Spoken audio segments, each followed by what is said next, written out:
Olá, meu amigo, olá, minha amiga, você futuro operador do direito. É um prazer imenso estar aqui mais uma vez com vocês para juntos, assim, estudar o direito penal.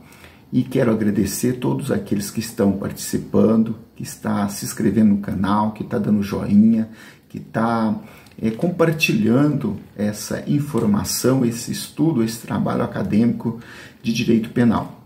E meu nome é João, é um prazer. E hoje nós vamos falar um assunto bem importante, bem atual para todos nós, futuros operadores do direito, e para você que gosta de estudar o direito penal. Hoje nós vamos estudar o artigo 26 do Código Penal, que traz uma informação muito importante. Aliás, são várias informações muito importantes para nós, futuros operadores do direito.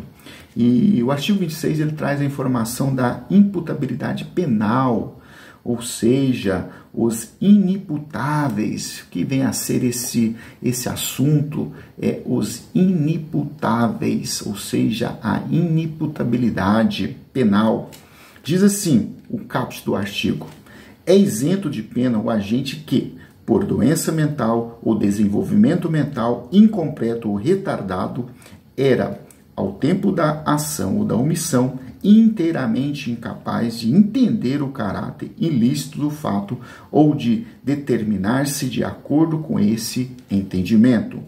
Redução da pena, parágrafo único, diz assim: a pena pode ser reduzida de 1 a 2/3 se o agente, em virtude de perturbação de saúde mental ou por desenvolvimento mental incompleto ou retardado, não era inteiramente capaz de entender o caráter ilícito do fato ou de determinar-se de acordo com esse entendimento. Então, nós vimos aqui uma informação muito importante a respeito dos inimputáveis. E eu quero dar o exemplo de um fato que aconteceu em 2018, que passou mundialmente, não só aqui no Brasil, que foi a tentativa de homicídio contra o atual presidente, na época era candidato à presidência da República, o senhor Jair Messias Bolsonaro.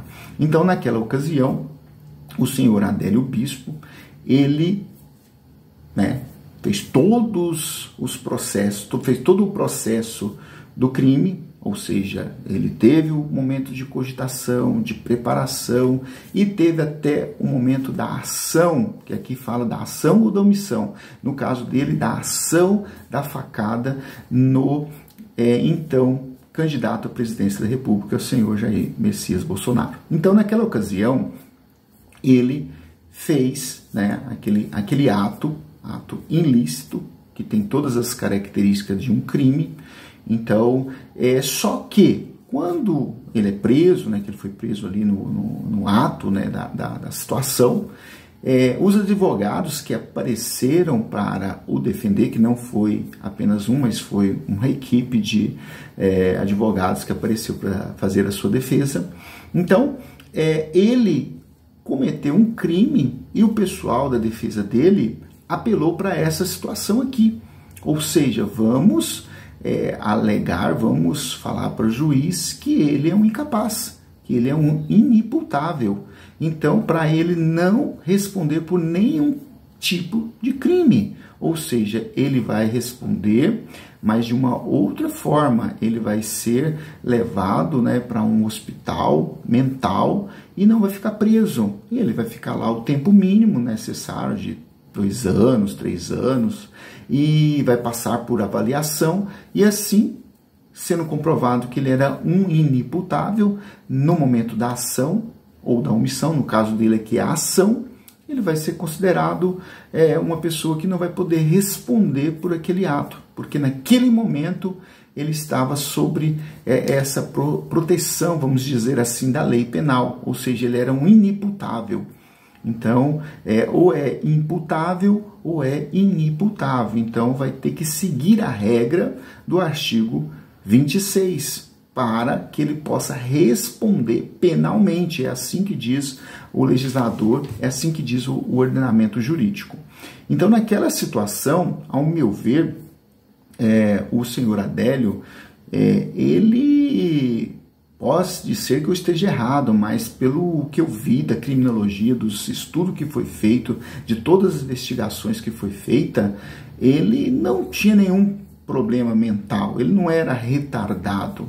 Pelo contrário, se mostra uma pessoa muito inteligente, que já morou no Paraná, que já morou em Santa Catarina, já foi para Brasília, Minas Gerais, Uberlândia, várias coisas, e ele sabia que o presidente estava ali, ele tinha informações muito privilegiadas da agenda do presidente da República, e ele, como diz, estudou todo o processo. Imagina você cogitar a fazer um crime contra uma pessoa tão importante, né? Uma pessoa que estava ali, como diz, cheio de segurança, cheio de pessoas para proteger.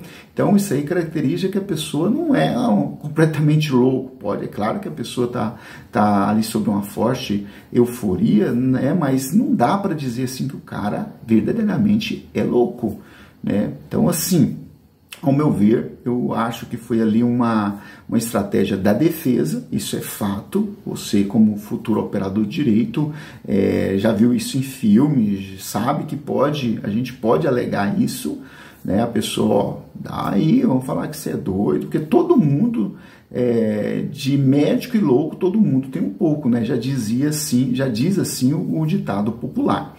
Então, nesse sentido, eu acho que fica bem claro, né, esse exemplo aí do Adélio Bispo, que até hoje ele estão fazendo toda a investigação com médicos, tal, para ver se vai ser, né, aderido, né, já parece que já foi um juiz, acho que na primeira instância já deu esse recurso para ele, já deu essa possibilidade dele ser inimputável.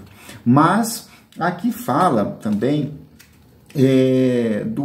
aqui no artigo, no parágrafo, quer dizer, parágrafo único, fala assim dos, como é que fala? Desenvolvimento mental incompleto. O que vem a ser isso aqui? Acho que é uma informação muito importante também, que fala sobre daquele que tem o desenvolvimento mental incompleto. Quem que são essas pessoas? Aqui a lei fala que é os menores de 18 anos. Então o menor de 18 anos, ele é considerado inimputáveis porque ele ainda não terminou a sua formação mental. Até parece uma brincadeira, tem até uma discussão doutrinária, né, que parece assim, que a toque de mágica, quando a pessoa completa 18 anos, pronto, agora eu sou imputável, não sou mais inimputável, ou seja, agora eu estou formado. Então a gente sabe que o adolescente, hoje ele tem muita informação, hoje ele tem muita informação de tudo. Então será que ele é mesmo inimputável ou é parcialmente inimputável? Então, assim, a gente sabe que o adolescente, ele não comete um crime, ele comete um ato infracional, mas ele vai responder de forma bem mínima e vai ser usado para abarcar a situação do menor, o ECA, o Estatuto da Criança e do Adolescente. Então, ele não vai responder diretamente como um adulto pelo Código Penal, porque ele é considerado parcialmente, ele não tem totalmente as suas capacidades completas, ou seja, ele não tem 18 anos, né? Então aí tem todo um critério doutrinário sobre isso, né? Eles chegaram a esse entendimento e a gente tem que respeitar isso, porque é trabalho de estudo empírico, então coisas acadêmicas, e a gente tem que entender isso aí. É tudo fundado em um critério, mas fica parecendo até uma coisa engraçada. Então o cara, fez 18 anos, agora eu sou, né? Eu não sou mais considerado semi-incapaz, agora eu sou capaz para responder por tudo. Então, por isso que a pessoa, muitas vezes, os adolescentes ficam doidinhos para inteirar, né, os 18 anos, mas eles não sabem, como diz, o perigo que corre nessa situação. Então, o artigo 26, ele traz essa informação e a pessoa, sim, ele pode ser isentado da pena se ele for considerado inimputáveis. E se a pessoa for considerado parcialmente inimputável, ou seja, se por causa de uma doença mental, ou se ele é retardado, é assim que o Código Penal diz, de uma forma bem clara, é retardado mesmo, né? Então, se ele, por causa de uma droga, ou por causa de uma embriaguez, se ele for considerado, se enquadrar nesse tipo penal dessa forma, ele pode ter a pena reduzida ou até mesmo ele pode ser isento da pena. Então, eu espero que os senhores e as senhoras tenham